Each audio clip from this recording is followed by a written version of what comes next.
ہود علیہ السلام کو ان کی قوم عاد کی طرف رسول بنا کر بھیجا گیا۔ ایود 5 قوم عاد کو ارم بھی کہتے ہیں۔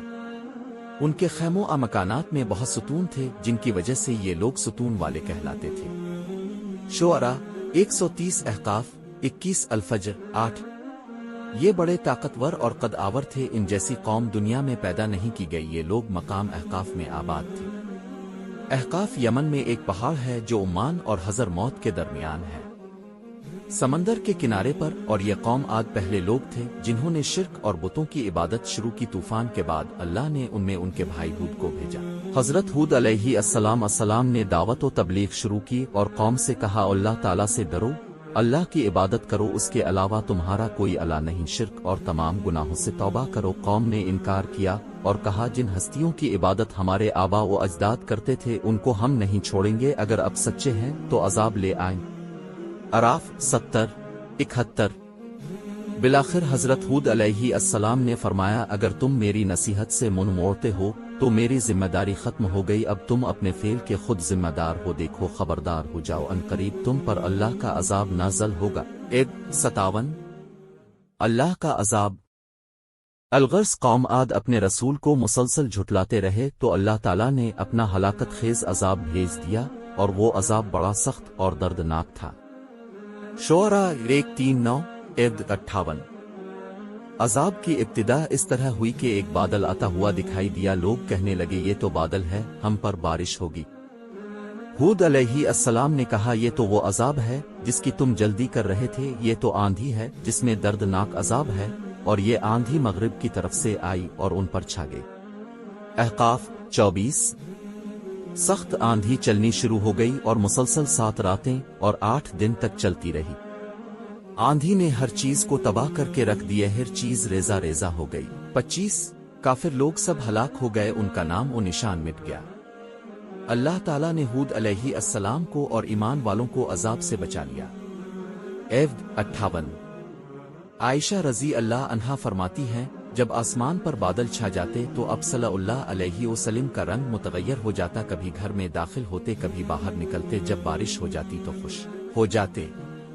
عائشہ رضی اللہ عنہا نے جب اس بارے میں پوچھا تو اب صلی اللہ علیہ وسلم نے ارشاد فرمایا، اے عائشہ، شاید کہیں ایسا نہ ہو جائے جیسا کہ قوم عاد نے بادل دیکھ کر کہا تھا، یہ بادل ہم پر بارش برسائے گا، لیکن اس میں عذاب تھا۔ مسلم، ترمذی، بخاری۔ حضرت ہود علیہ السلام۔ حضرت ہود علیہ السلام۔ حضرت ہود علیہ السلام کے پیغمبر تھے۔